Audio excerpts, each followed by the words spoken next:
my co-host, who got escorted backstage by Deadly Smedley at Hammerfest. It's Danny Beardsley. Dude. Cheers, dude, for not pressing record then. Yeah, sorry. That was a second attempt. Cheers, dude. Thanks for that. I put them on lost all the confidence. It was a really good take the first time round. That one was shit. Cheers, dude. Deadly Smedley, as grateful as I was for the kind gesture, we both did have guest passes ourselves. It was to hilarious. allow ourselves free access. Oh, he played for Iced Earth, didn't he? Iced Earth, yeah, that was it. The drum for Iced Earth, he was like, these guys are with me. And we just casually... We just showed out of AAA passes as well. And the security guy was laughing his head off. Mind you, we were steaming as well. Yeah, didn't we? Was we going to chuck a TV out of the hotel room? Or something? Yeah, I can't remember if we talked about this. Maybe. Possibly. And basically, a drunk gang wanted to trade their broken TV smashed on the forecourt with a... Forecourt? With a case of beer. Oh, that was when we had that. We had like some free Danoff vodka, didn't we? But it was wank. So we called it Wank Danoff vodka. You know. And the teaspoon tapping bastard. Yeah, that was a lovely little tune I was playing on the teacups. Anyway, you probably had to be there. It's our memories. It's our memories. How you been? All good, dude. I've got a dodgy elbow at the minute, actually. Yeah. What have you been doing? I don't want to go into any details. I've actually got some acupuncture on it tomorrow, Danny. Oh, nice. Acupuncture. Looking forward to it. What are you going to wear? I'll try anything. What are you going to wear? What am I going to wear? What do you mean? Well, for your acupuncture. Like a frock or something. A frock? A special acupuncture frock? I've not heard that term for a long time. What do you think I'm going to wear? A frock. What would you recommend that I wear for acupuncture? Maybe a tuxedo. That doesn't seem practical. But have you had it done before? But cut the elbow out for access. Well, I don't know, because sometimes acupuncture's like, if we prick you in your fucking big toe... your bell end. If we prick you in your bell end, it's going to cure your elbow. Have you had it before? You look like the kind of guy that's had acupuncture. But it wasn't acupuncture. It was classed as something else. It's a device developed in Canada, and it was. What do you mean device? It was recommended by Dallas. There was this dude from. He used to play football for Nottingham Forest in the 80s. This doesn't seem legit to me. And it was horrible. Describe it. Describe the whole process, please, for me. Just like shoving these things in my back. Needles? Yeah, needles. Not like... It's cock. not a barbed wire fence. He was shoving that in my back. Although it was unpleasant. Oh. Yeah. Oh, cheers. Enjoy it. I'm looking forward to it tomorrow. Yeah, but some ex-Nottingham Forest football player from the 80s sticking needles in my back. Brilliant. Cheers, Danny. So it's called dry needling. You can research that afterwards. I mean, isn't all acupuncture dry? Yeah. Or do they do wet needling? I don't know. I don't really understand why it's called dry needling, Danny. Not sure. Do they normally go in dry, a bit moist? So anyway, so you had no lube. We went to a gig. Another gig, yes, that's right. Where did we go, Danny? Yeah, we haven't got drinks, so we haven't got any drinks to talk about. So sorry to our listeners, because the last few episodes we haven't done any kind of samples for drinks, have we? No, we haven't. But we're pretty dry at the minute. We'll get something sorted for the episode anyway. We went to Manchester. We did. With Ben and Dave from Parallax Method. Indeed. And we went to watch Carnival. Amazing. With intervals as well. They opened, didn't they? Yeah, intervals. Very tight. Incredibly tight. Incredibly tight. Could not hear the bass one bit. Upsetting for me, that was. Yeah, he's an amazing bass player, but he just... When everything else stopped and he did like a little tapping or slap bit, you could hear him. Yeah, I saw your face. You're like... But then... Yeah, my face did do that. But then it just went back to... It went back to being unheard. Yeah. But that's the issue. Like, when you're... Because he had lots of distortion on his bass. Yeah. It's probably a dark glass, to be honest. It sounded very dark glass. Very dark glass-esque. But when you got guitars... And he was playing a lot of stuff that was the same as the guitars. You can't hear it. Yeah. Can't hear it. Sorry. The drummer was a powerhouse. Boom. Ridiculous. That kick drum was a bit... It was very good, but it was a little bit samey for my liking. I'm not a huge intervals fan, but I appreciate what they did. Yeah. A bit, for me, a little bit samey. Carnival, on the other hand, again, bass could have been turned up there a little bit for me. Yeah, it might have just been the venue, you know. And we were quite far back. It was massive, wasn't it? It was a huge room.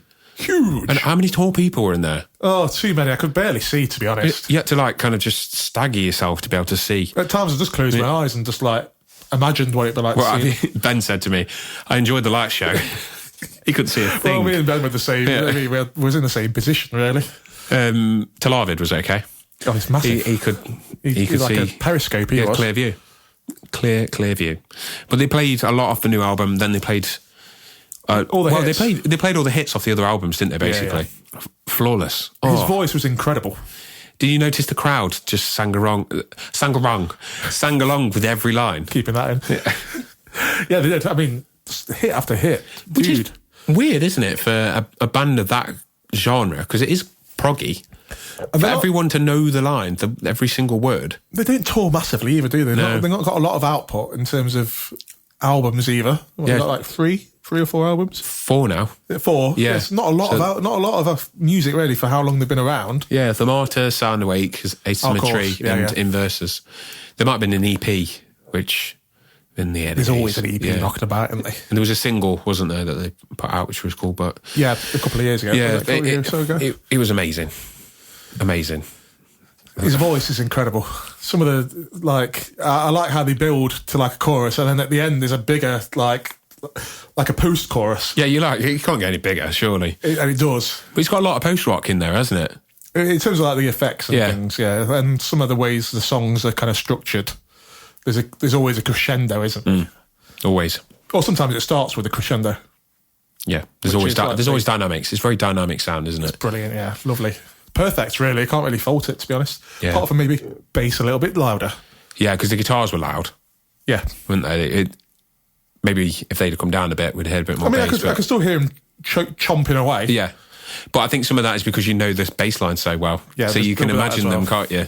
You can imagine. You didn't hear the bass lines, you just fucking imagined them. You self-add them.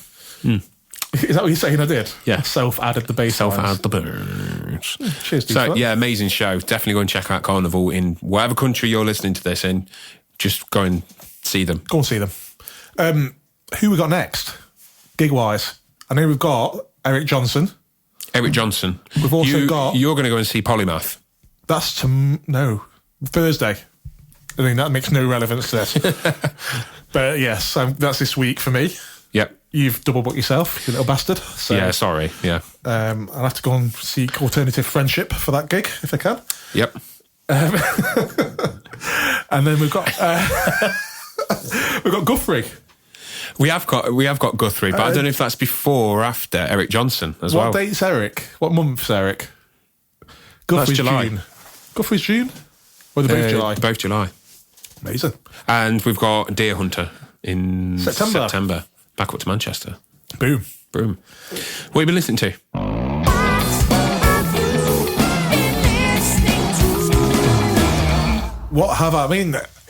What do you think I've been listening to, Danny? I've been listening to... This will destroy you. Post-rock, as always. I have been listening to what you're just going to say as well, because I listened to it yesterday after you... Go on, talk about it. What's that? I can see it there. Oh, did you listen to Coheed? No. Oh, well, I mean, I'm just going to mention 3 albums that I've listened to. I can see one good Coheed album there, at least, anyway. What, Second Stage Turbine Blade? Second Stage Turbine Blade. I do wonder if any of them are in the aviation industry to know that. But there's... That's the quote of the episode. There's 3 albums I've listened to. They differ greatly. They do. So we actually bumped into someone with a Coheed tattoo on their arm. On the way and I back made a point of saying that I didn't really like the new album, but I didn't realise that I was talking about the album before this one. So this is the one, it's called The Father of Make Believe. It's actually good. I don't like the production.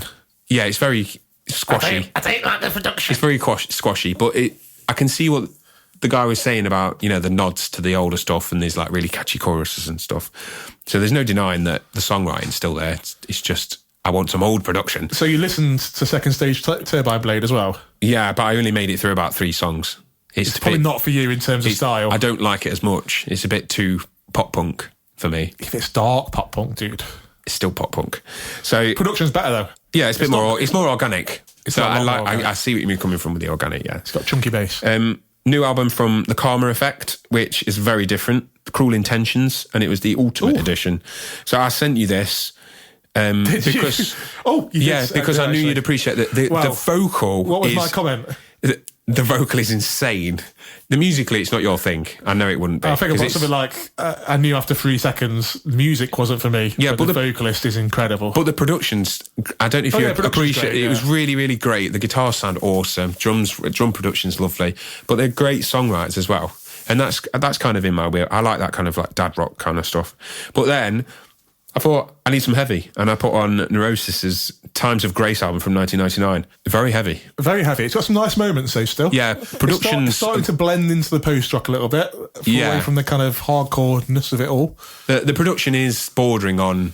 unlistenable. Or unacceptable at times. The guitars are overloading the speakers. I sent you the 2 albums after that because they are much more refined production-wise and songwriting-wise. Okay. Like, they blend more post-rock in there and more kind of ambient sections. There's a few ambient sections in that album, but not...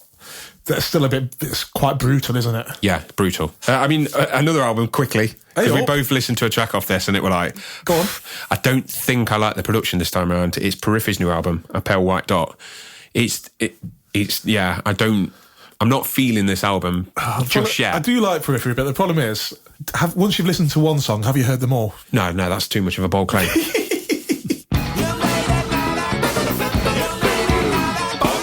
Right, what have you been listening to? I've told you, post-rock, Danny. Post-rock. Oh, yeah, you've already. I've been listening to Young Mountain by This Will Destroy You. Is that one I've listened to? It's the one with the bear on the front. Yeah, I think I've sent you that one before.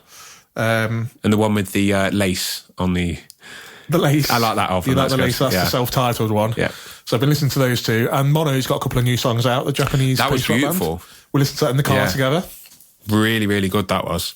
Mono just produce so much music. They're incredible. Yeah, if they come to the UK, I'd be interested to go and see them. They normally have a full orchestra, dude. That'd be amazing.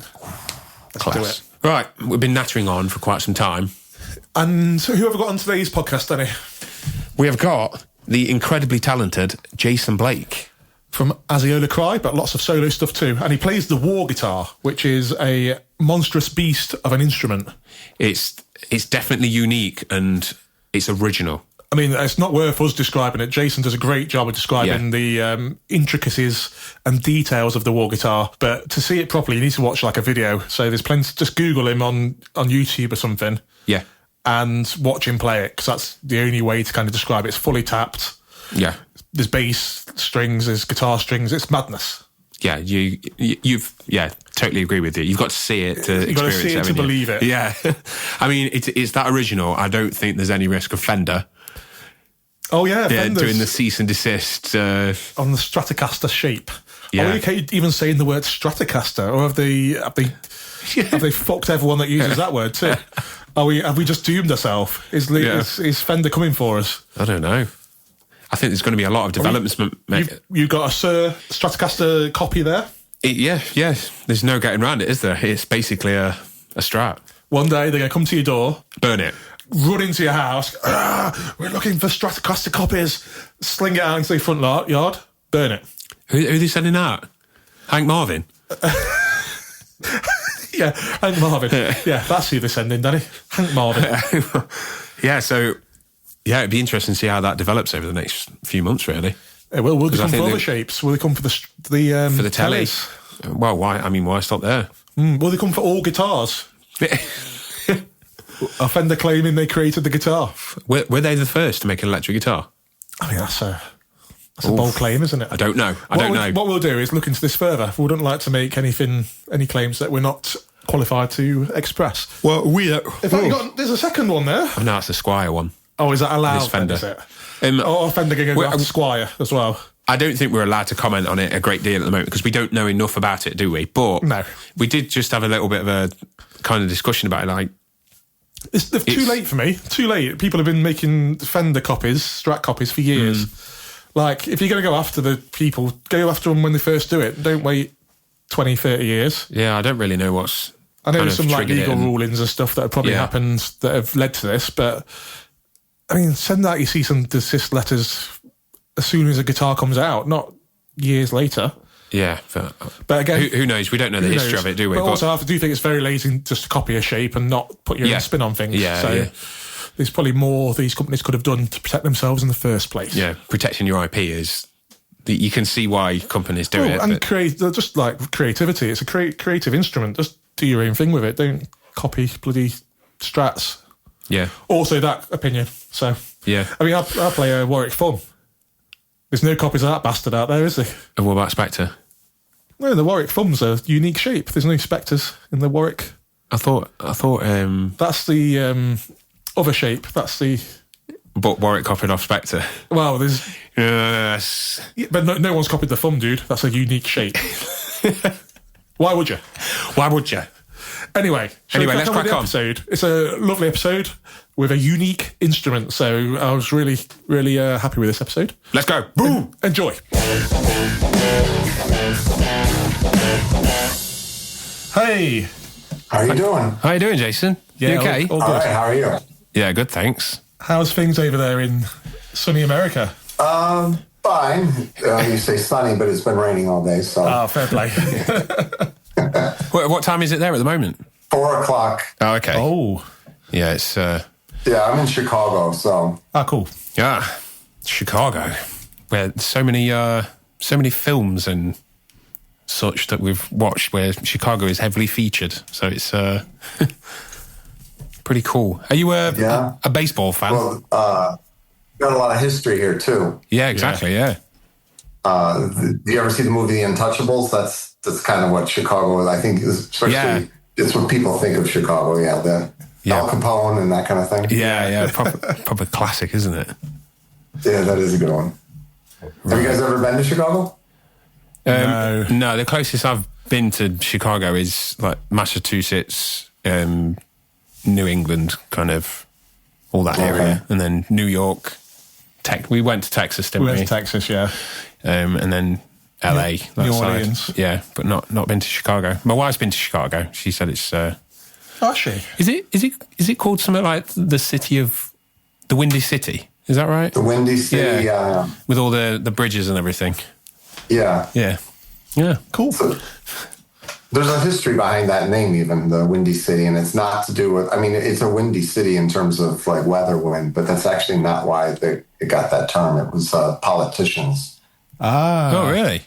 Yeah, the politicians chattering that's why it became the Windy City. Yeah, look that up. There we go. Politicians talking shit. Yeah, exactly. They all do that still now. Yeah, they do that over here as well.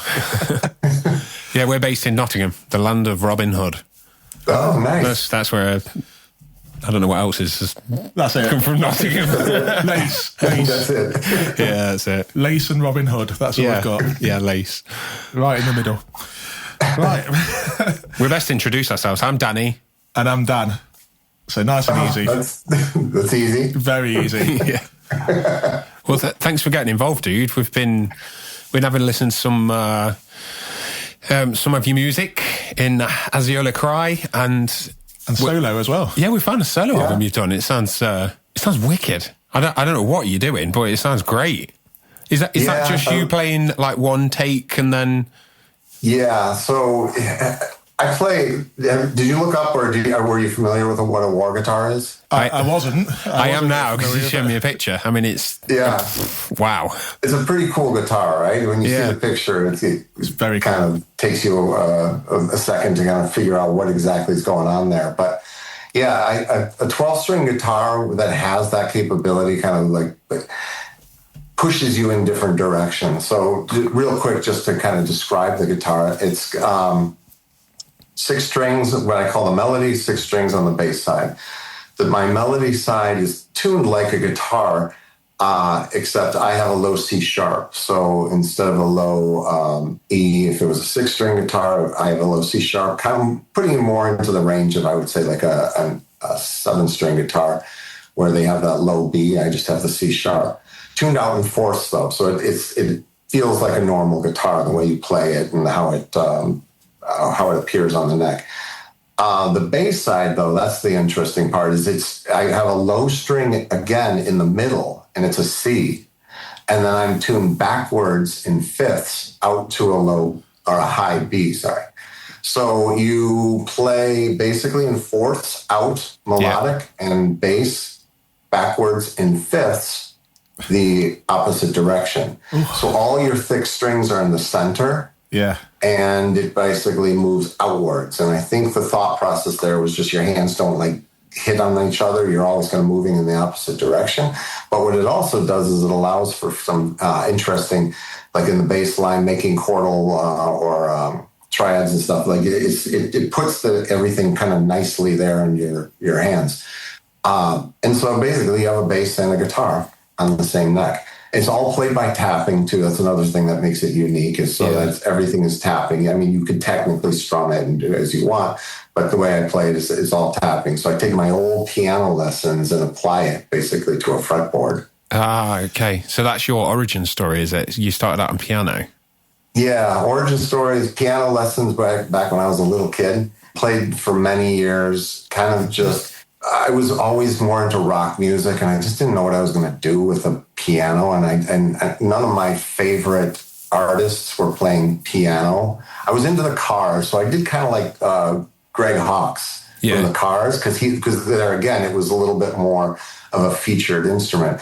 But as I started getting into more heavier and heavier music, it's just like I didn't know where the keyboards fit in, so I switched to guitar and bass, and I played bass for many years. But on a bass, what I was doing was the Billy Sheehan or Stu Ham tapping thing. Yeah. So because I was so into the tapping thing, somebody just saw me doing it and said, there's an instrument that's designed for tapping. You should look into that, because I see that you love the tapping thing. And that's what basically pushed me into what was, I started on a Chapman stick. Have you ever heard of a Chapman stick? Yeah. Tony Levin. Yeah. From King Crimson and Peter Gabriel. Yeah. He plays it. Yeah. And so I started on that, played that for a few years, and then found out about the Warr guitar. And the thing I didn't like about a stick, I found on the Warr guitar, and that was just the overall tone and the body. Because it has a body to it, there's more of a resonance to it and a different sound. And I was just attracted to that more than the stick. So while I still have my original stick, I don't really play it as much anymore. I've moved exclusively to the Warr guitar. And then I basically put down all my other instruments, because I think the Warr guitar is something that you don't just dabble in. You either play it or you're wasting a lot of money owning it. Yeah. So I put everything else down and devoted myself to learning how to play the Warr guitar. That's what I've been doing since, so. All in. Well, I mean, you can certainly play it, dude. You've so got impressive. Some serious skills. I mean, being a guitar player myself, in comparison to the fretboard, it looks like you're playing a surfboard. It's flipping. It's a behemoth. It really is, isn't it? So I don't think I've actually seen one of those before. No, I don't think so either, but it's so impressive. To watch videos of you playing it, it's so impressive. Your hands, and some of your songs in Aziola Cry are like 20 minutes long. How do you keep it? Yeah. How do you keep going? Constant tapping. It's madness. Yeah, I don't know. There's a part of me that just loves the challenge, and then there's a part of me that just thinks like, why am I torturing myself? That's a long time to be just constant. The amount of notes that you have to memorize. In fact, sometimes when I go back to relearn, I get so pissed at myself. It's like, you could have simplified this. Yeah. It didn't have to do. Yeah. Why did I do this to myself? It's just self-inflicted torture. Like incredibly impressive, though. Yeah, incredibly impressive. It's madness. Well, I mean, like the solo stuff is just beautiful to listen to. I mean, I can imagine that being it's like it's like Zen. Meditation, Zen music, isn't it? And then with Aziola. Well, yeah, and I, one of the things, and I think it comes from some of the artists that I look up to the most, is like I always liked doing different things. As much as like the band is kind of, I don't want to use the word pigeonhole, but we have our thing and it sounds like something. With my solo stuff, I kind of wanted to do just whatever came to me. And so there's a lot of music that fits into the realm of more ambient music. And then I have some albums with Marco Miniman on drums where we're doing the straight up prog stuff, but it's more like the Warr guitar is the featured instrument. I did an album with Raphael Weinroth Brown he played with Leprous most recently.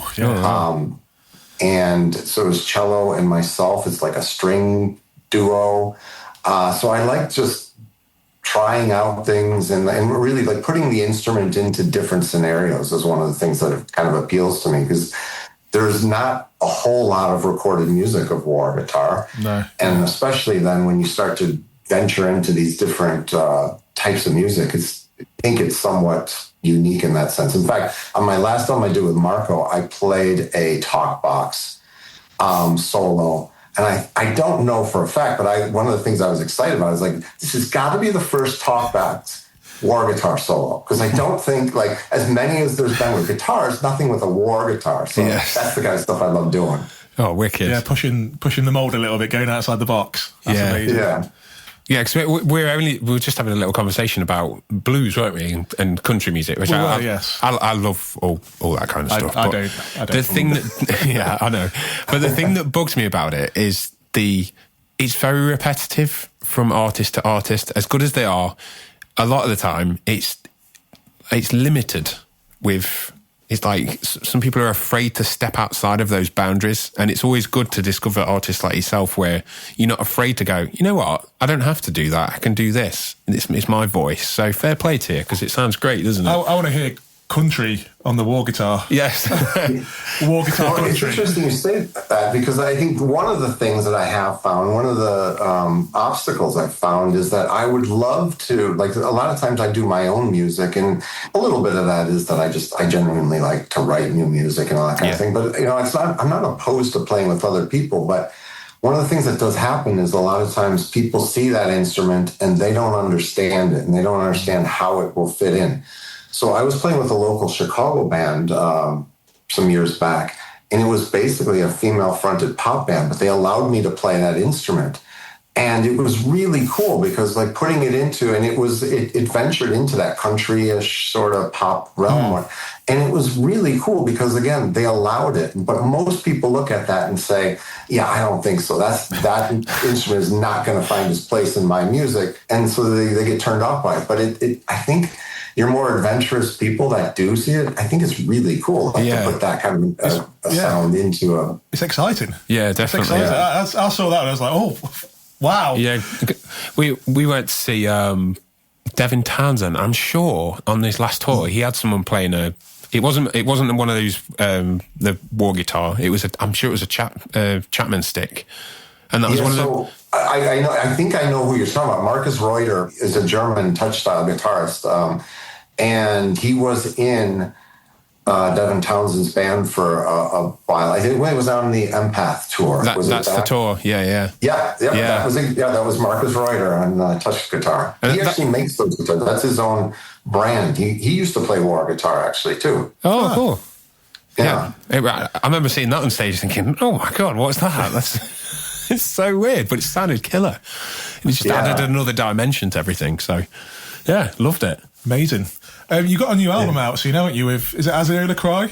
Yeah, so the new album is Aziola Cry, The Dysphoria Ritual. So one of the things with this band is every once in a while I just get in the mood to write something that is different than so one of the things because some of my solo music does venture into the progressive rock vein. So people sometimes ask me, like, what's the difference?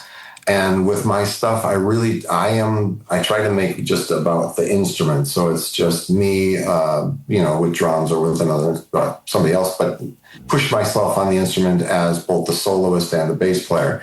With Aziola Cry, sometimes I just really like pushing myself as a straight up bass player, going back to a little bit of my roots and having the guitar be the guitarist. And so I would say that that's the big difference with this band. And one of the things that we had done is just a lot of it's life gets in the way and all these things, but we don't always put out albums in a timely manner. And so I really tried after about a 17-year break between one of them.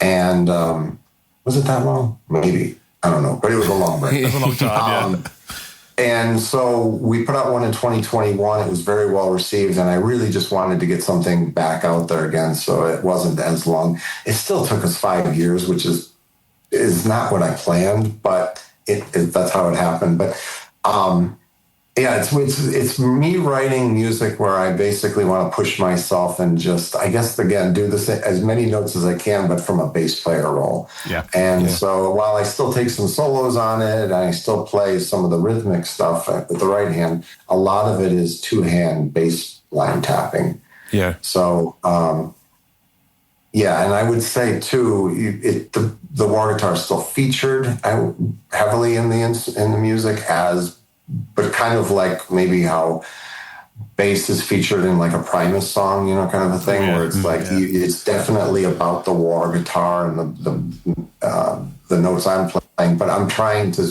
not walk on the guitars or step in the guitar's tonal range. Yeah. Aziola Cry. It's funny you should say that because we were listening to it. There was what was the name of the track? It was a live, I've got it up here, Denial Patterns. Yeah. And we were listening to it, it's going like, oh God, I can hear like Primus, for one, mashed up with Tool. So I hope you take that as a compliment. And then Rush. There was like elements of Rush in there. I was like, yes. It took us to lots of different places. Yeah. And lots of places that we like as well. Yeah. Yeah, very. I like those as well, so I guess that's probably true. That works. It works for us then. That works. Yeah. Yeah. So your new album's out on this. Is it 17th of April? Your new It's album? on 7D Media. So I put out a couple of my solo albums with 7D Media. 7D Media is former touch guitarist Trey Gunn of King Crimson. It's his record label. Oh, lovely. And so, wicked. yeah, I put out a couple of my solo things on that, and so it kind of made sense for the band to move over there as well. Cool, dude. Cool. Are we ready to start the Dream Band process, Danny? Let's do it. It's like that Dream Band process. It's like the Dream Band process. So, you were picking your Dream Band today with us. But first up, we need to know what you're going to be doing in this Dream Band. What position are you going to be?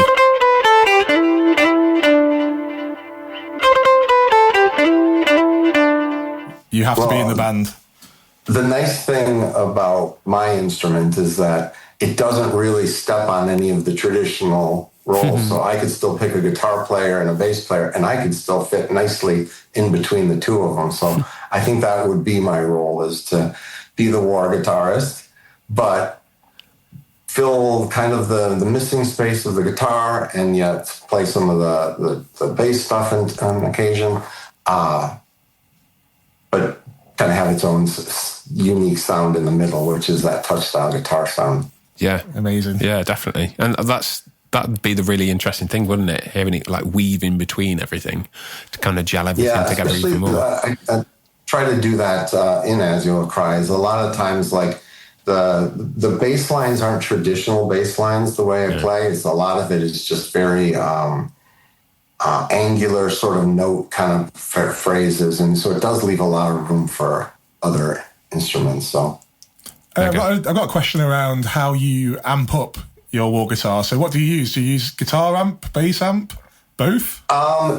Yes and no. So I heard you guys talk about your appreciation for fractal gear. I've moved to fractal gear because I used to lug around an 8x10 refrigerator and then have a guitar amp and send two, because it's a stereo instrument that you're sending both signals out. Okay. And I used to play, tap dance with pedals because I would have two lines going. So I had all my guitar effects on one and then my bass effect. And it just became so much, and it was ridiculous that I bought, I'm trying to remember what I started with, but I own now the Fractal XFX3. Yeah. And then I also own an FM3 for smaller gigs. So what I love about that stuff is that I can run both signals. I can run, as you know, I can put guitar effects on my guitar side, bass effects on my bass side, and then I could either sum it up and send it out as a mono signal or send the individual sides out. If it's a bigger gig, where I trust the mixing, I'll send it out mono or like 2 individual sides, because then they'll know how to put my guitar as opposed to my bass. But most gigs, I just mono it, because at least I have more control at the ends of where the 2 sides mix up, and I'll send that out to them. But yeah, I've moved to the fractal stuff because it's just as good sounding. And I mean, the amount of stuff that I used to have to lug around versus what I now lug around is entirely different. So I love that stuff. Yeah.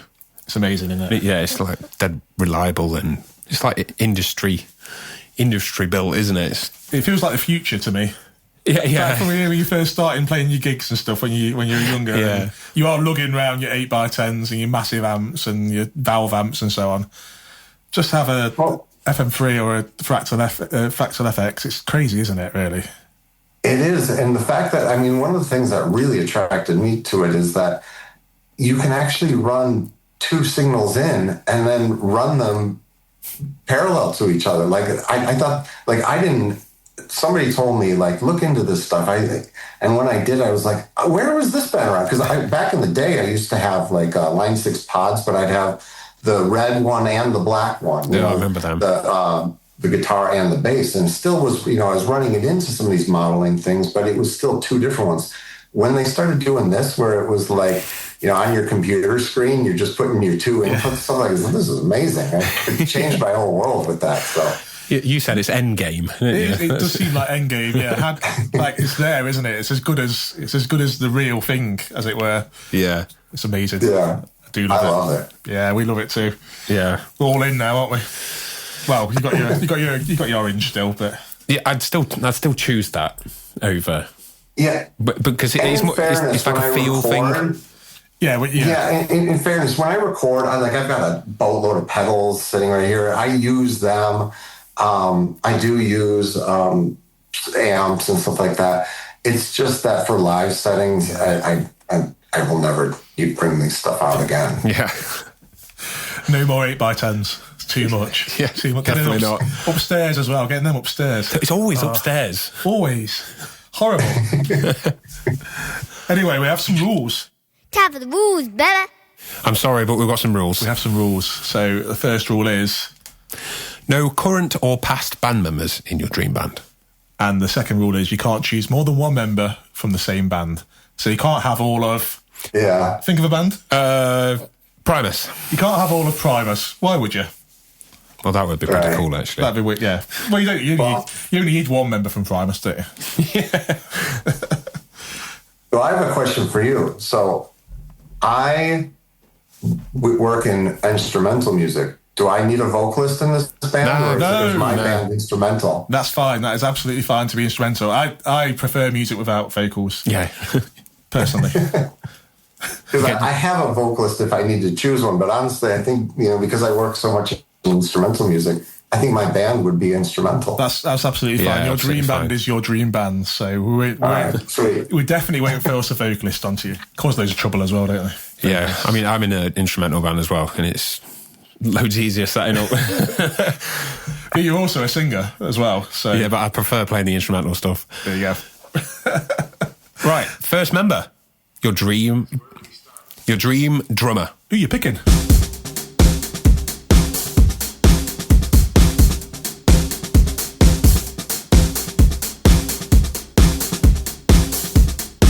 So we've mentioned this band already. Ooh. And I am a huge fan. So when you mentioned it as like they're having a sound from it, it's like it definitely like holds true.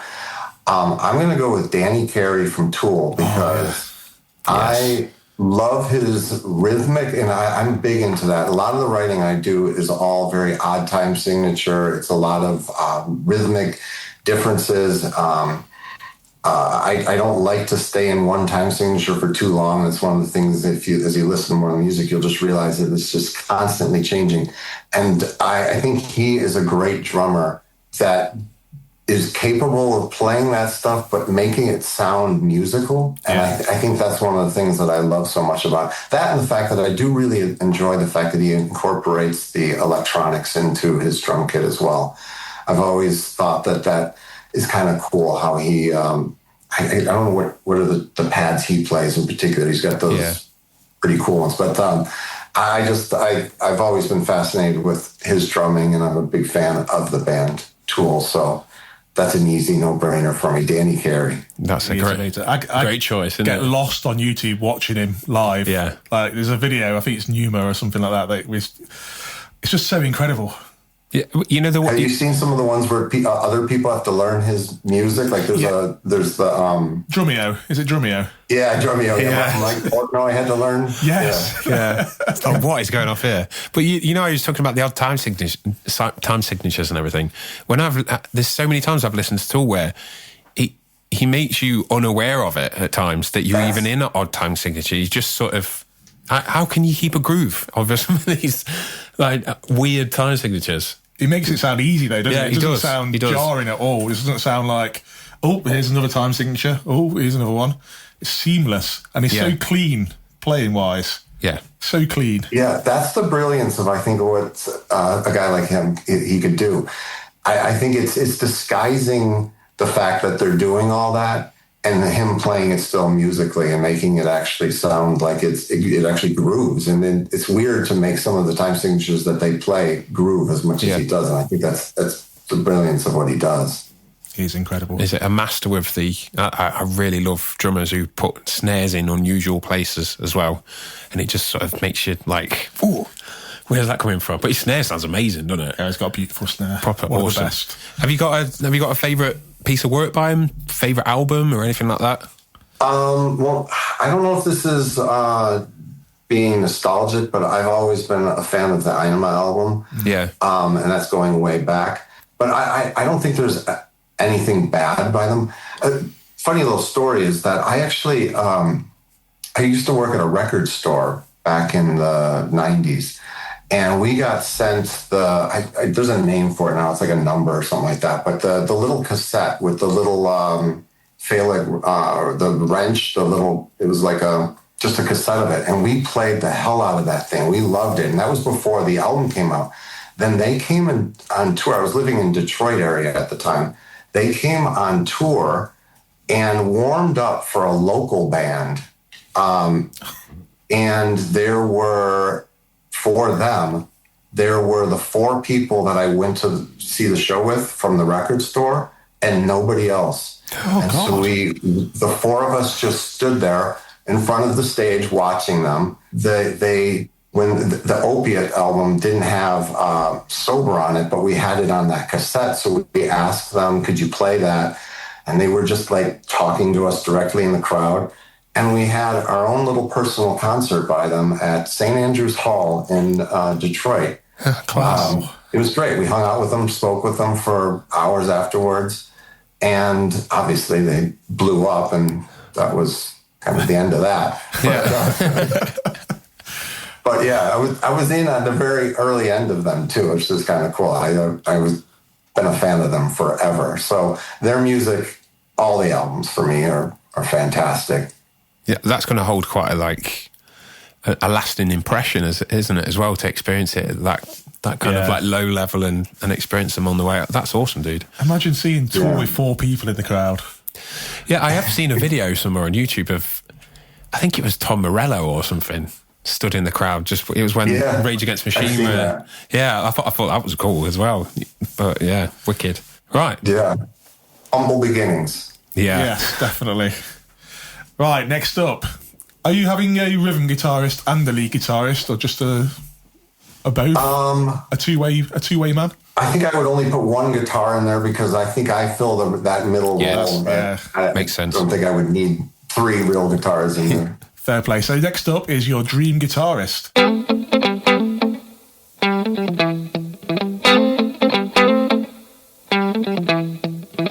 Who are you picking? So this one I'm going to go with somebody because of the fact that I think when you hear what I do with my ambient music, I do with my progressive music and the odd time signatures and stuff, and then my desire to play with pop bands and whatever else, I think the person that maybe exemplifies that the best for me and I know this is an older name, but Robert Fripp is how I got into ambient music by way of his work with Brian Eno. Yep. And it's also where I got into my progressive rock stuff. And then if you listen to songs like Bowie's Heroes, that's him on guitar, and you listen to all that stuff, he's just done so much that I think that's kind of the guitar work that I've always emulated, is just like having that capability to do it all. Yeah. From the quietest of ambient music to louder progressive rock stuff. So I love what he does, and I don't think there's anything that he has done that I haven't enjoyed. So I would go with Robert Fripp as the guitar player. Oh, mega. Great choice. Great combination, isn't it? It is. It works, doesn't it? Have you got a favourite? I know you said you love everything he's done, but is there anything that's like really nostalgic that you class as your favourite? So from a nostalgic standpoint, I'm going to go, and this is going to sound kind of unusual because it's more the later stuff, but I absolutely loved, I loved when he did the double trio, because as a Warr Guitarist, that was the band that had two drummers, Pat Mastelotto, Bill Bruford, two guitarists, Adrian Belewan himself, and then Tony Levin on stick or bass, and then Trey Gunn on Warr guitar. So that to me was the starting point of even like getting into Warr guitar. So that was kind of the album that really started it all for me. As much as I go backwards and love the stuff Tony Levin with the 80s Discipline era stuff, that stuff is great too. But that double trio, I just thought that was such an interesting band. And it was explored to a certain degree, but I know on the Vroom album, there's an album called Vroom where they actually put one trio in one ear and one trio in the other. And I just think that what an interesting concept of music to have the two trios play off of each other, and this idea of a double trio. Like, who comes up with that? And that's the other thing I love about Robert Fripp, is that he dissolves the band and then reassembles it as something different when he feels like he has something to say. I love that idea. Yeah. I need to listen to that double trio. I need it now. Yeah, we need to have a listen to that. Yeah, definitely. I'm definitely going to have to check that out. Pick up the album Thrak. Thrak. Okay. That album is like the official album by the double trio, and it's amazing. Yeah. Another thing he did, which I absolutely love, is after that, before that, and what he called the double duo, he created projects, spelled PROJEKCT, KC for King Crimson T, and they were exploratory improvisational groups that combine different versions of King Crimson to create, new music based on that. And I just think, like, what another fantastic idea to take your band and create little fractions of the band and go out and do shows that bring back music to the mothership, so to speak, based on the improvs that you did. I think so much of the conceptual things that he does kind of fall in line with the way I think with my music. So I love what he does. Prog. We are big prog fans, aren't we? Super prog, that is, isn't it? Prog in life. Yeah, I think I've definitely got to go away and dig deeper into his work, because I personally was talking about this with someone else, wasn't I? I think it was on was it the last one we recorded? Yeah, it might have been the last one. Well, we spoke about Robert Fripp recently, haven't we? I can't remember when it was. But I've only had one experience with Robert Fripp, and it wasn't, I'll be honest, it wasn't a positive experience for me, because he was just sat on a stage. He barely played any guitar. A lot of it was kind of like computer consoles around him, and it didn't speak to me. But the more people I speak to about Robert Fripp, they keep telling me, no, you're listening to the wrong things. You need to listen to this and this and this. So I need to really... Just old King Crimson would be old King Crimson, but... Yeah. And every version of King Crimson is so drastically different. So, I mean, I could understand where you come in on one version of King Crimson, you're like, this isn't for me. Find a different one, and one of them will speak to you, because they really have progressed over the years to be very different bands, and I love that about it. Yeah. Yeah, it's cool when bands develop like that. Moving the times and everything, especially when you're prog. Yeah. That's the whole point of it. It's progressive. The whole point. The clue is in the name. Okay, next up is your dream bass player.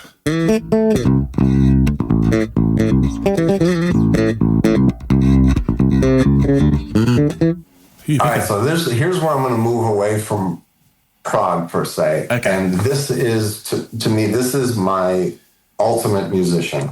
Ooh. This is my absolute idol. I've never seen him play live, but would love to. And that is Jonas Hellborg, a Swedish bass player, who most famously, he started with playing in Mahavishnu Orchestra and the later version of Mahavishnu Orchestra with John McLaughlin, then did duo shows with John McLaughlin.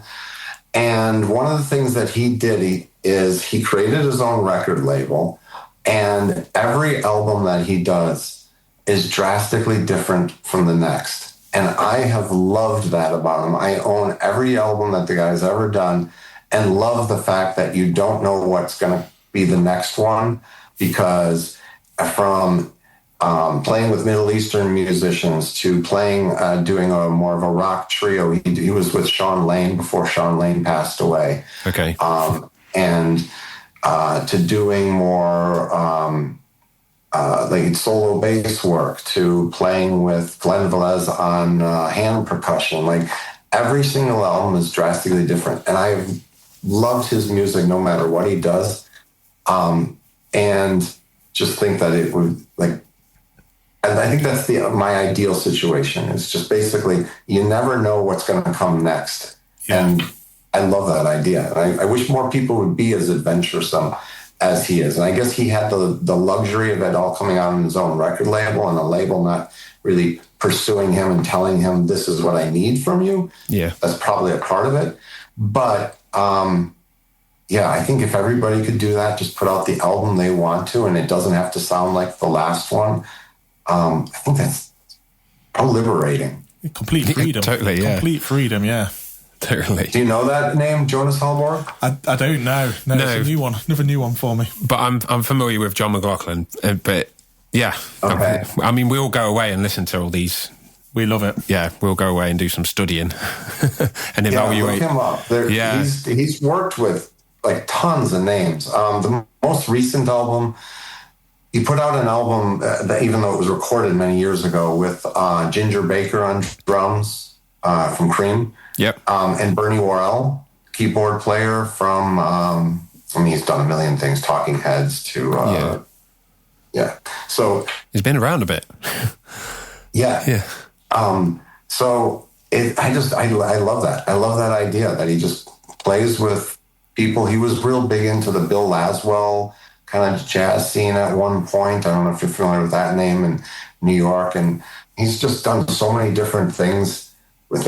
He plays a lot with an Indian percussion. Vishal Ganesh, I believe is how you pronounce his name. Just love the guy. Love everything he does. Look him up. I think you'll be at least impressed with the output of his work, but also just the fact that, like I said, everything is so drastically different from the previous album. Oh, wicked. Well, variety is the spice of life, so it is indeed. We'll have a good listen. It is indeed. Do you have any more members? So we've not got a vocalist, have we? But have you got a keyboard player? That's probably where I would cap off my dream band. I think that would be the ultimate band for me to play with, just because it would cover the odd time signature stuff. It would cover the fact that we wouldn't know what we were going to do, because all of those guys are very capable of doing just about anything. And I love that idea as well. And I mean, when you hear any of those guys play, it's like they're in a league of their own. So I mean, I would love that. It sounds like a real, inspiring project that you'd be really excited to work in. I can see the excitement talking to you. You got me excited to do this. So now the only problem is it's not going to happen. No, let's make it happen. Yeah. Let's make it happen. They'll all hear this podcast and get in touch. That's what's going to happen. That's my dream, to make the dream band come true. One day, Danny. One day. Yeah. Oh, wicked. Well, you certainly got all the bases covered. Indeed. With all those musicians, yeah. And what I can see as well, throughout it, the band that you've chosen, Jason, is this common theme of being able to embrace that, like, almost like that flow state of creativity and just embracing whatever comes out. And I think every member, like you say, is going to really lean into that part of the creative process. Yeah, I was just speaking with a friend of mine, and we were talking about just music in general. And one of the things that I've kind of come out on the other end of just a lot of discussions is music in with what I find to be its most purest and most enjoyable form is when you're playing with people and kind of what comes out of that exact grouping of people and that exact moment in time and that instrumentation, all that stuff, that process is probably sometimes more fun. Like I do enjoy recording albums and having the final product, but I believe that process of just like that experimental phase of playing and kind of seeing what comes up, that to me is the most musical thing. And just listening to each other, feeding off of each other kind of a thing. I love that. I sometimes with the music, especially like Aziola Cry, it is a little bit more confined in the sense that when it's written very structured, you're stuck to it. And it's one of the things, like I've always had this conversation with people about the difference between Rush versus like a Zeppelin. I always lean more towards the Zeppelin side of things, where the recording process, it makes the album the best album you can make. And that's where they would put like 40 guitar tracks down or whatever. But then I love the fact that live they sound like a garage band. Yeah. Because you couldn't make that. And as much as I love Rush is the opposite of that, where what the record sounds like is what they sound like live. And so I always like even when I play live with the band, Mike, the guitarist, has a written guitar solo that he feels he needs to play the solo the way it was played on it. I never play the same thing twice, because for me, it's whatever that moment inspired is what comes out. And it could be pure crap on certain nights. I'm willing to admit that. But it could be brilliant as well. Yeah, and that's what I love. It's trying to find that. So I don't necessarily love that idea of confining myself to something. And so that exploration is the fun part, for me at least, about music. And I love that. You like to roll the dice of chaos. Yeah. Yeah. And sometimes walking that line of chaos is what brings the brilliance of it, Discover something new, like happy accident. Right. Exactly, yeah. And I think that working together to create something together with your comrades in the band, it's like the closest thing you can get to magic, really, I think. Yeah. Those moments that you share together. And speaking personally, I've got two projects where I do one of my own, which is a bit more like dad rock, and I do all that, and create that myself. But it's not as, I enjoy it, but it's not as fulfilling as when I do the stuff with the instrumental band, because we all work together and you're sort of pushing and pulling at each other's ideas.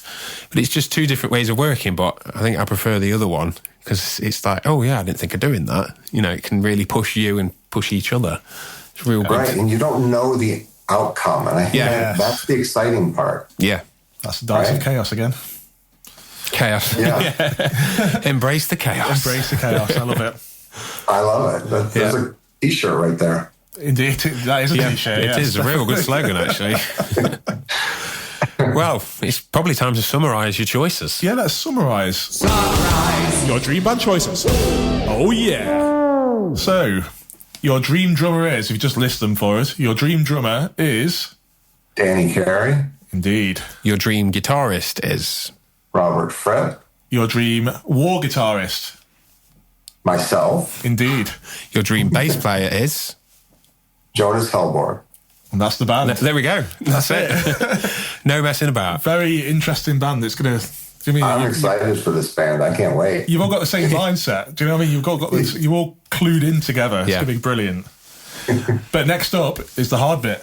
Oh... Well, it can be the hard bit anyway. We're going to ask you to name the band. Name your dream band, baby. Oh, you know what? I didn't even... Ooh. I forgot to do this in my head.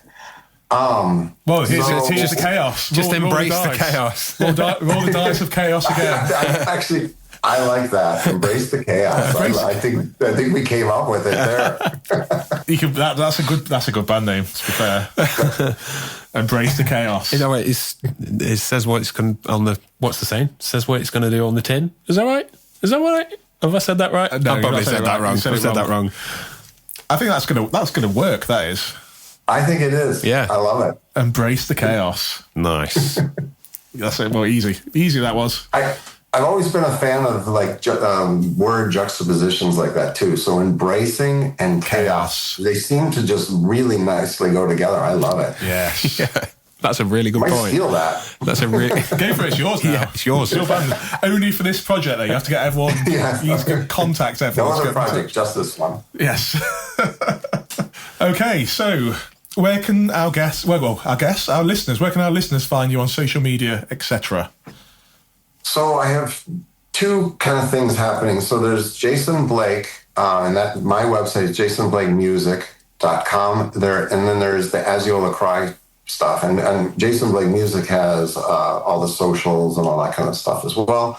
And then Aziola Cry, aziolacry.com. I'm kind of starting to moving into blending them a little bit. So I started moving the old Aziola Cry website into being a part of the Jason Blake Music website. So both of them will go to the same place. Because at the end of the day, ultimately, it is kind of an offshoot of something. You know, the similarities are there. So both social media and website, all that stuff either is on Aziola Cry or Jason Blake Music. So mega. Have you been to the UK? Have you played ever in the UK at all? Yeah, so I used to live in Europe actually. So I lived in France, Lyon, France. And then I went to school in Geneva, Switzerland. Cool. Wow. Yeah. And then I have a lot of European connections. So my wife is from Spain, so I go back to Spain every summer, visit her family. Oh, nice. And so, yeah, I've been to England a handful of times as part of either vacations or, via going to other places and hanging out. A lot of my friends here are actually British as well. So there's tons of European connections there. Yeah. Well, you have to come and play. You have to come and do some gigs in the UK. You know, I keep talking about it, especially like in Spain, it's like a no-brainer. I'm there every summer and I keep talking about doing it, and it's just a matter of scheduling it, really, because I'd like to do that, and especially get to England and play. It would be great. Yeah, it'd be amazing. It's just European tour. It's just getting that Warr guitar on the plane. Yeah. Be the whole row of seats. Yeah. That row's sorted. Yeah, a little bigger than your average guitar. But yeah, especially either with a band, but a lot of things. I play a lot of solo Warr guitar shows. And so that's what I keep thinking I want to bring to Europe is just like bring my guitar and do these solo shows that I'm constantly playing here, but bring it there. Because I think there's something unique about it. The fact that it's just one guitar and what I'm able to do on it with just, like I said, solo. I think the music's interesting enough that it works. Exactly. You know, it's a spectacle as well, isn't it? Yeah, I mean, if we saw that on a poster, we'd go, wouldn't we? Because we'd be intrigued. We'd be straight there. We'd be like, "Oh, what the hell was that? Yeah. We're going." What's this guy doing? It's called a Warr guitar. Let's go. Yeah, and the same thing works here. But you know what? I always have to explain WARR because I think some people hear Warr guitar and they're like, "Oh, what is that?" You know, it's got good in there. They associated might be pure metal or whatever. Yeah. And while I do metal, it's not Warr like WAR. Yeah, it's not battle metal. Yeah. Yeah. No one wants to hear battle metal. No.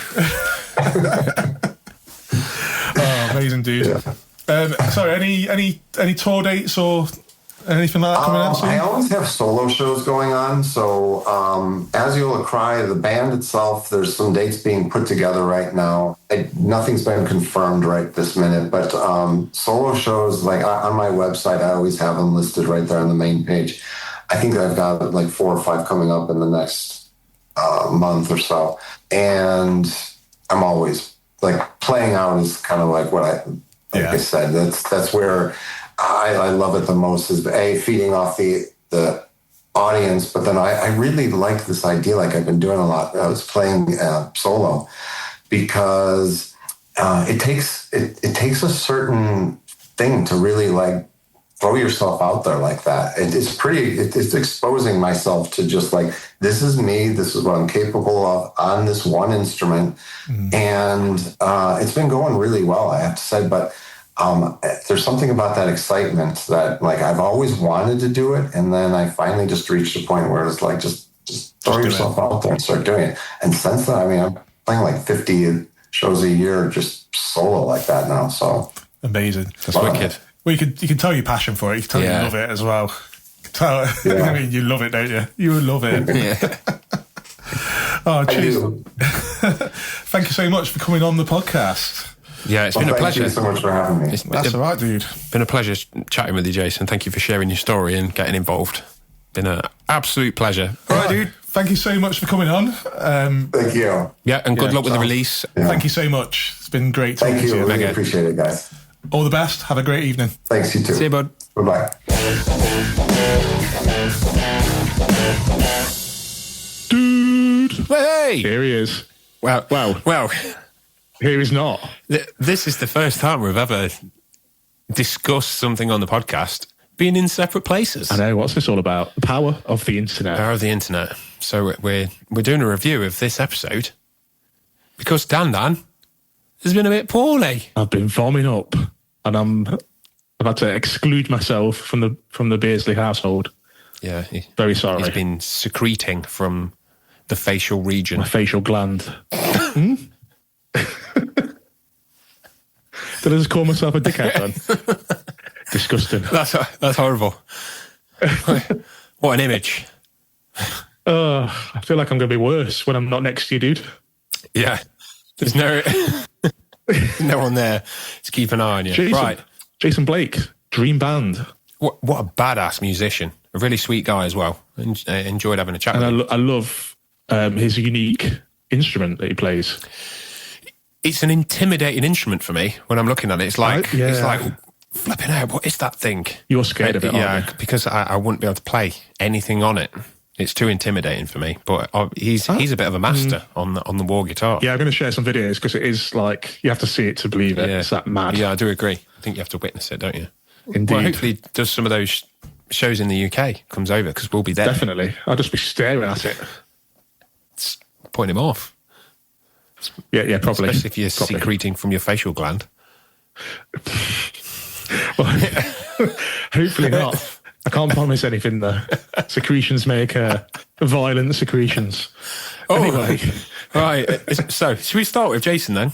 What he's going to be playing this Let's time? start, yeah. Let's start the evaluation process. Oh, cue sample.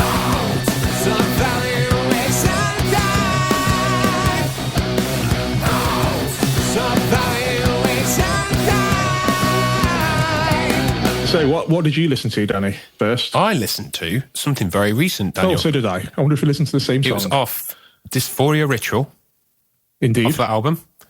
Yep. The production's very, very pristine, really, really tight, clear sounding. Oh, yeah, it's lovely. I listened to a track called Withdrawn and Alone. Oh, I listened to the Delusion Complex.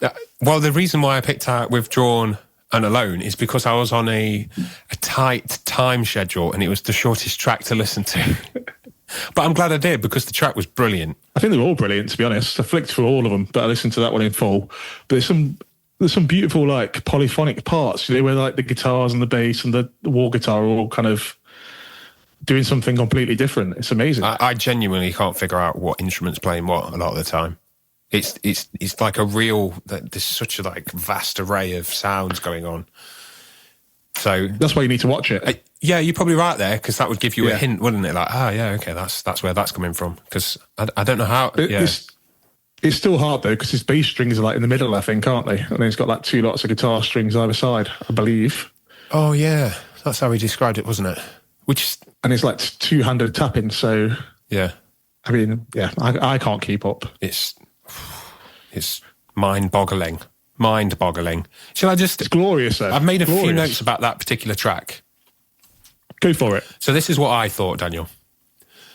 It had some There was like... Can't read your writing again? I can't read it. I'm just sort of like adjusting. There was pure desperation for some sort of resolve during that track. Oh, was it edging you? Yes, and it was like alarming melodies and meter. So the time signatures were very challenging to find out what was happening. But it wasn't too much where it was. I don't know. Sometimes odd time signatures feel a bit stuttery. You know what I mean? Where you can't, there's no flow, but there's definitely flow there still. Yeah. Really punchy tone. I can't tell you which instrument I'm talking about there. And it was just all sounded really punchy. Yeah, and crisp production and execution. But it reminded me of Tool a lot. Yeah, we'll get on to that in a minute. But yeah, it's especially in the seamless time signatures aspect. Yeah. You get lost in it, don't you? I mean, you can't really count, can you, at times? It's like, it's too hard to do. It's just changing. What was the track like you listened to then, Dan? Yeah, I mean, very similar in terms of like, kind of that building up, waiting for that climax. There's a nice, like, towards the end, I say end section, it's probably like another 6 minutes, the end section is, but there's like a nice, like, call and response-esque type thing going off. And it's all happening. It's like epilepsy. There you go. A good epilepsy. Well, you like tracks with that kind of, with a slow build, don't you? You like that kind of, there's some like meandering moments in there at all? Not as meandering as post-rock, no. But there is some different, some clear sections that mix things up a little bit. It's dynamic though, isn't it? What I listened to was dynamic, which is something that we both agree on that is important in music. Yeah. It breathes. So definitely check out that album, listeners. Go for it. Who's next, Danny? Who's the dream drummer? It's Danny Carey from the one and only Tool. So I just went back and watched some videos of him because for me, that is the greatest thing you can do for Danny Carey. Yeah. Have you listened to 10,000 Days, that album? Yeah, I bought that on the day it came out. 2006. Yeah, no, madness, isn't it? Yeah, crazy. So what did you listen to? I listened to Rosetta Stoned. Yeah. Which I believe I've listened to that album in full before. The thing for me, what's really difficult with... Well, when you're trying to review a track, you can't really do it with Tool because you're supposed to consume the whole album, aren't you? You know, with like the segue tracks in between. Yeah. It doesn't... Listening to one track for me of Tool doesn't work as well as listening to the whole album. I agree. But I made some notes on that track. Cool, crisp snare sound, which I think you'll probably agree with. Completely agree. Yeah. Methodically placed toms. It was dynamic. He's got a very tribal approach with his drumming for me. Yep. His hi-hat work is really interesting. It just sort of, it blends really well in and out of the tom work. But for me, when I listen to him, I associate him with the toms. He's very heavily tom-based, almost percussionist in his kind of playing. And then he'll drop into a groove. But there's more tom work for me than actual groove a lot of the time. Yeah, so I watched Numa live. Okay. And that has some incredible tom work, dude. That's a prime example of toms, and then I don't even know what some of the things are. They're like pads. They're not like, right. I don't think they're like electronic. I think but they've got like different sections on them that are very high and all that kind of stuff. But the middle section in that is pure tom work galore. And when tom work's done well, it adds so much, doesn't it? Watching him play it live as well is, I don't know how he does it. Don't know how he does it. Honestly, don't. Yeah. And then I watched Schism live as well, which highlights the hi-hat work a lot, especially in the main intro riff, the bass. Yeah. The work he's doing on the hi-hat work is mirroring that perfectly. Oh, wonderful. And then he does like a open hi-hat. And he does that at certain different lengths. So he does like a short one and then like a long one for the different time signatures. Oh, dude. Yeah, he's not just a... Well, I mean, it sounds rude saying that he's not just a drummer. But he writes his parts... He's like a composer, isn't he? For almost makes his kit sound melodic. He doesn't sound like he's separate from the band like some drummers can be. Yeah. He's contributing to that melody as well as the rhythm, which is, I mean, you don't see it very often, do you? No. You know what? When it reminded, I think I'm going to have to go back and listen to some, because when there was a part when the riffs started kicking in, I was like, oh God, that tone on that album's wicked. The bass as well, dude. I mean, we could talk all day about the bassist, couldn't we? He's been insane. The only problem I've got with Tool, I'm going to say it. Yep. I think they can get a bit wanky at times. I can understand that. I'm going to use probably a different word. For me, it's a little bit samey. Yeah, they don't really stray too far away from, like that sitting in the drop D register of riffage and relying on, it's just like generic riffs sometimes played over an odd meter, and I'm like, you could have used some like more exotic sounding notes there maybe, but I suppose the vocal does that. It does, very much so. I'd like to see them expand a little bit into slightly outside their box. Yeah. Their box is a lovely box, but I'd like to see them kind of go a little bit different directions at times. You kind of know where something's going, don't you? Yeah. Not on the drums really, but as a whole. Yeah. I don't know if Danny Carey's done anything else outside of Tool, but it's the band that I associate him with. Yeah, I didn't check. Yeah. Neither did you. But he's in this band now, Dan. He is. And he's a great addition. I mean, he is a dream drummer, isn't he? He is, really. He seems like a great guy as well, which always helps. Yeah, the interviews I've seen, he seems quite, down to earth and stuff. Yeah. All good. Definitely. That's a good thing. He's a good bloke. Who's next, Danny? Who's next in Jason Blake's dream band lineup? It's Frippy. It's Robert Fripp. It's the Frippage. What did you listen to? I listened to... There was something... It's a live album.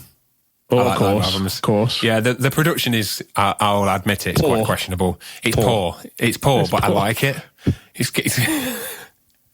in fact, I'd go as far as saying it's really poor, but I really liked listening to it. It's from 1974, and it's recorded at Penn State University. Okay. And the track... You've probably heard of the track. It's called Lark's Tongues in Aspic Part 2. No, I'm not one to remember song titles anyway.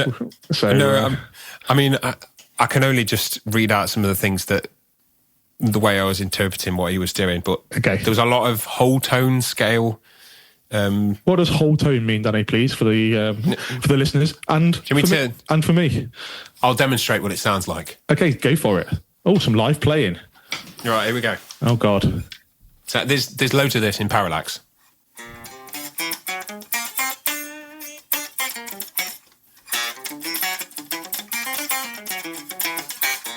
So is that just playing no semitones? Is that what it means? It's playing you're playing a whole tone between every note. So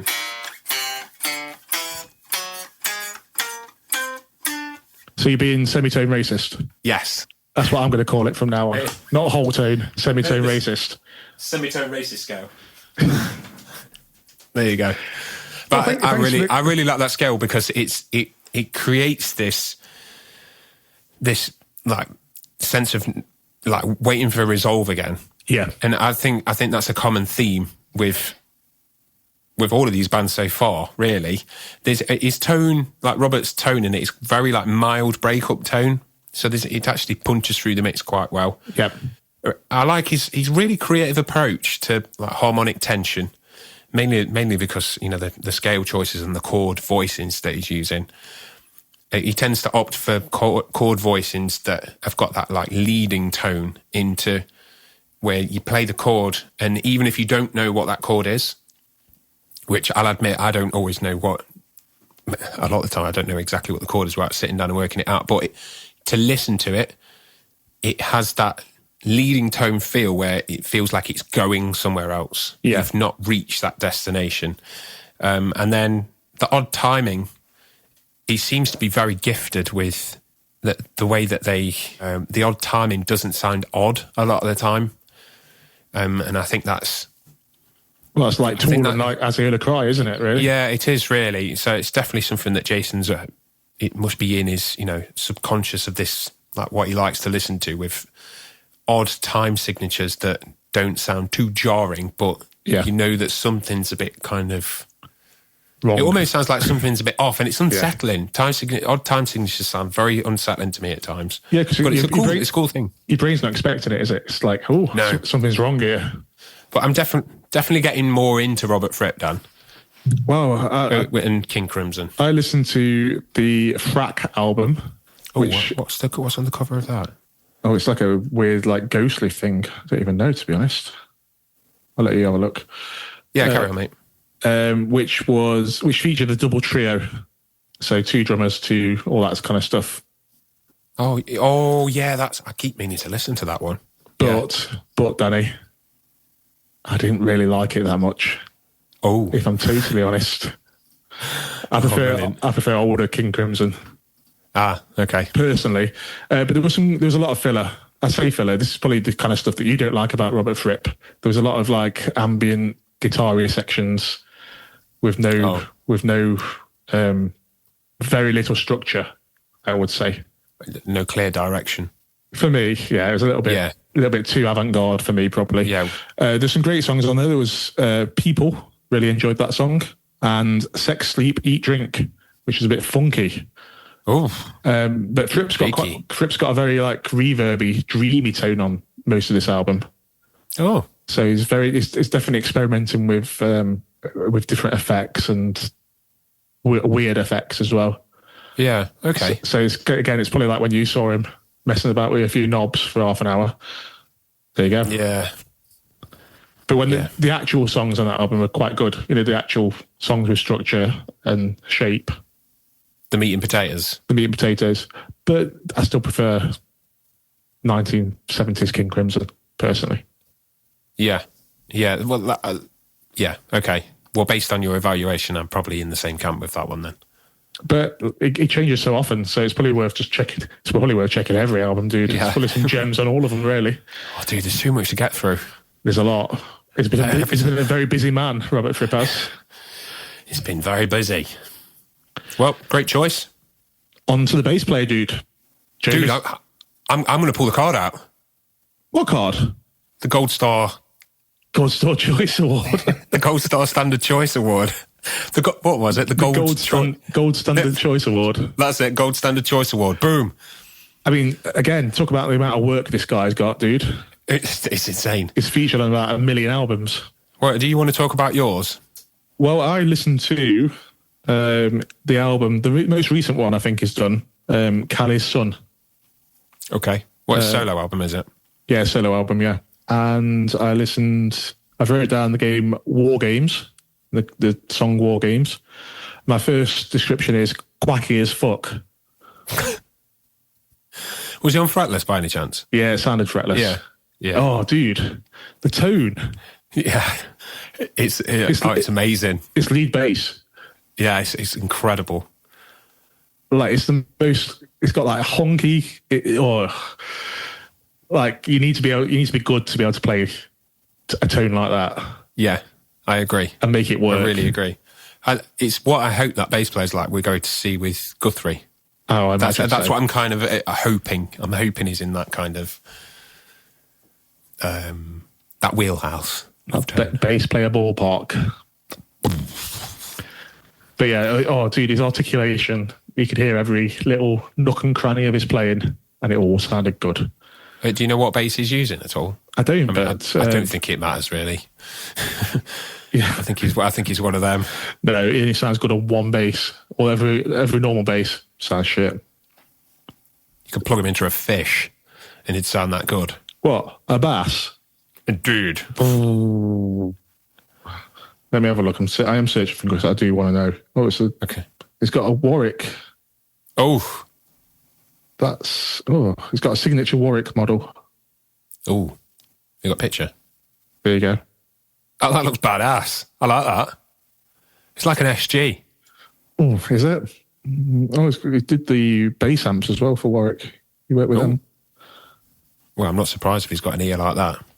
Oh, he's had loads of basses over the years. Yeah. But yeah, he likes a good Warwick, which is a good sign as well, isn't it? You know. Quality German manufacturing. So what did you listen to? I went down a bit of a rabbit hole, basically, and I found like a project that he's done. It's called the Jazz Raj. Oh, I saw that as well. I didn't click on that one, but I did see it. Yeah, to be honest, the thing that pulled me in was it's featuring Matthias Eklund from Freak Kitchen that I was telling you about. That we listened to the other day. Yeah, and it's got Ranjit Barrett, and it's like a mashup of jazz fusion, metal, and Indian. Awesome. Like, it's like East meets West kind of mashup. Yeah. Oh, dude, it's so, so good. And this track was over 33 minutes long. And I think I got about 8 minutes in, and I just ran out of time. It's not that I wanted to turn it off. I'm going to go back. I thought he was going to say he had like heart failure or something. No, honestly, mate, it's so good that I've put... the track is called The Swami on Park Street. I mean, if I'm pronouncing that right. Immense lines. They're just sort of... By the time you've got to like... It slowly builds. By the time it gets to like the 6-7 minute mark, these lines are just... They're out of this world. And like... Matthias drops back and he's sort of doing this chordal work after all his like shenanigans, what he's playing. But the bass tone, to me, it like jumped out like right from the beginning. I was thinking, yes, this is bass tone. This is what I like. It's right up and centre, isn't it? It's right in your face. Right in your face. But I think that tone really lends itself to the chordal work he was doing. Like, because you can differentiate the notes, the intervals. Lots of mids, dude. Lots of mids. Loads of mids. Mids on full. It was dead dynamic, the production. And I put here mashup of East and Western. He did some like lines where he was putting in like bass harmonics as well. And I don't know if they were like tapped harmonics or if he was just sort of finger plucking them or whatever. Melody of Dreams. And I put fretless, question mark, because it sounded like fretless to me. And then a note on Matthias is just incredible guitarist, pushing the boundaries of guitar. I had to mention him because he's just he's one of my favourite players at the minute. Well, fair play. I have to mention the bass players. You have to mention the guitarists. We're even now. We're even. But yeah, I think it's Gold Standard Choice Award getting Jonas in your band. Bloody hell! Honestly, I'm really impressed. You don't hand them out very easily, do you?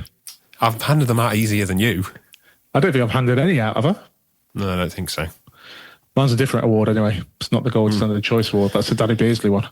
So anyway. Yeah. What do you think of that band, Danny? I think it's blending. Will it blend? What the fuck? Will it blend? It's too hard over Zoom. For fuck's sake. We failed at that one. Oh well. Well, the music's going to blend. Oh, the blend. It's going to blend loads better than what we've just done then. Definitely. So, T-shirt design. Well, band name first, Danny. Oh, band name. Sorry, I'm jumping ahead. Embrace the Chaos. Embrace the Chaos. I love that name, dude. It's good.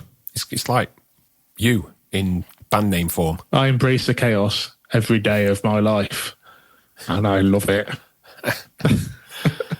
Yeah, cool band name. What are you thinking for merch? You got an idea? It needs to be something chaotic, doesn't it? It needs to be that goes without saying, Daniel. Well, yeah. You got any ideas? What's the most chaotic thing you can think of right now? What about the bands playing during an earthquake and all loads of shit happening behind them? That's pretty chaotic. Like the ground breaking up and cats flying and maybe cats jumping on one of the members. Just a mental scene. Well, it sounds like it needs to be something. It could be anything scientific because science isn't that chaotic, is it? Apart from space. Space. It's like organised chaos, though, isn't it? Is it? Black holes ripping galaxies apart. I think that's pretty chaotic. What about loads of natural disasters all happening at once on a T-shirt with the band still playing? Yeah, with a disaster all around them. What about that? Yeah, I mean it's pretty horrific scene that is. But the band's still happy. Yeah, playing the ridiculous. Every one of them playing a different time signature, I imagine. Yeah, and then resolving on the 128th beat. They're all fighting off natural disasters with their instruments. Exactly. There we go. Yeah. Well, the war guitar is the war guitar. Like a tsunami. It could. It really could. And the bass is rejoining a earthquake. A crack in the earth. Yeah. Yeah, that's What's the drums doing, Dan? The drums is Danny Carey is battering away massive giant bloody, what's the balls called? Hailstones. He's using his drumsticks to bat away massive hailstones. What about the frippage? And Frippy, he's sealing a volcano. Well, with all his old band members. He's throwing in all of his like effects pedals, effects units. He's just like throwing them in, cramming up the volcano. And he's got effects units to spare. Yeah, don't worry about it. Don't worry about Fripp. He's already covered. He's already. Would you buy that T-shirt? Daddy, would you buy a T-shirt? Daddy, would you buy a T-shirt? Daddy, would you buy a T-shirt? Put your money where your mouth is. Daddy, would you buy a T-shirt? Daddy, would you buy a T-shirt? Daddy, would you buy a T-shirt? Put your money where your mouth is. Yes. Yes, I would. Yeah. Chaotic. Maybe a print. Maybe the name. Maybe there's a logo on the front. Maybe like an atomic kind of explosion behind the font, and then on the back, like the chaotic scene, like a nuclear fusion. I'm thinking tie-dye as well. Well, I quite like. Yeah, it sounds like that kind of vibe, doesn't it? I'm thinking tie-dye. And then the band fighting off natural disasters on the back. Lovely. Yes. Perfect, dude. Well done. Well done on that one. Yeah. Boom. We got there. Would you go and see that band?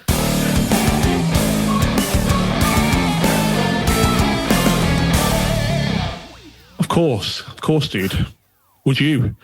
Yes. I mean, what venue? I've seen Tool. Have you? At Download. Oh, okay. My first download, I think it was actually. 2005? Somewhere around 4 or 5, something like that. But I've not seen Jason Blake, and I've not seen The Fripp, and I haven't seen Jonas Hellborg, so of course I'm going to be there. Cool. Well, we're there. What venue? Small venue for me. Small venue. Maybe like an O2 Academy for me. Yeah, I'm okay with that sort of size. But if it was Manchester, I'd want a bit of an elevated view. Well, you would. I would. I think all of us. Taking a ladder next time I go there. Yeah. Stand on Dave's shoulders. He could see everything clear as day. Clear as Dave. Yeah. Yeah. Well, that was awesome. Thank you to Jason for coming on. Be sure to check out all of his releases, both his solo material and Aziola Cry, especially the latest release is fantastic. Yeah, definitely. Watch his videos on YouTube as well. They're banging. You get absorbed by them. Yeah, I didn't even know it was a real... I'd not even seen that instrument before. Or if I had seen it, not really thought much of it, just thought maybe it's a bass or something, I don't know. Or like a Chapman stick. Maybe I thought it was a Chapman stick. It's got Chapman stick vibes, hasn't it? Yeah. But it's always Tony Levin playing a chapstick. Yeah, that's right. Yeah. It's always him. So... Is he only Chapper? It's like Jason Blake's the Warr Guitar man, and then Tony Levin's the what is it, chapstick? No, it's not. Chapman stick. Chapman stick. Not chapstick. That's what you put on your like cracked lips. Oh dear. Yeah. Oh yeah. Check Jason Blake out. Jason Blake music. Search for Aziola Cry. All that jazz. But yeah, definitely give it a watch. It's very, very intriguing. Absolutely. Now, this isn't a conversation for now, Dan, but we do need to discuss this because I'm strongly thinking about going to Download next year. Ooh, why? We can discuss it because, well, I had to fill in like on the Download. It wasn't on the website. They sent an email out, and you could fill in on a list of what bands you want to see. Oh, and Daddy, some of the bands. Did you put yourself? No, I put. Did you put the Danny Beardsley duo featuring?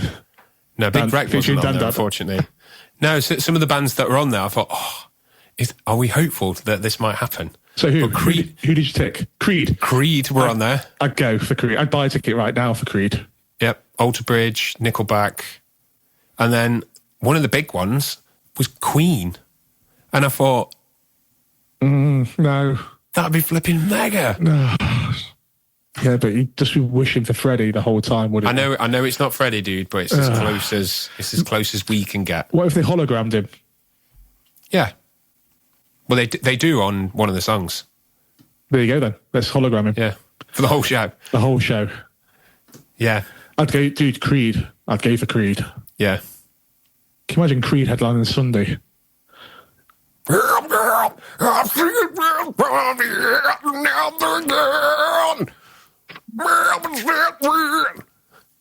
know what? That's probably a great impression of him.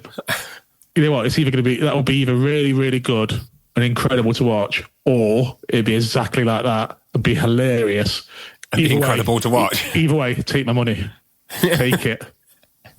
Take it. Take it. Take anyway, take that money. Come on, download. Yeah. Right, give us a 5-star review now. Boom. Go and do it. Thank you to our listeners. Thanks for sticking with us. Until next time, goodbye for now. Goodbye. We're so sorry to see you go, but thanks for tuning into the show. Oh,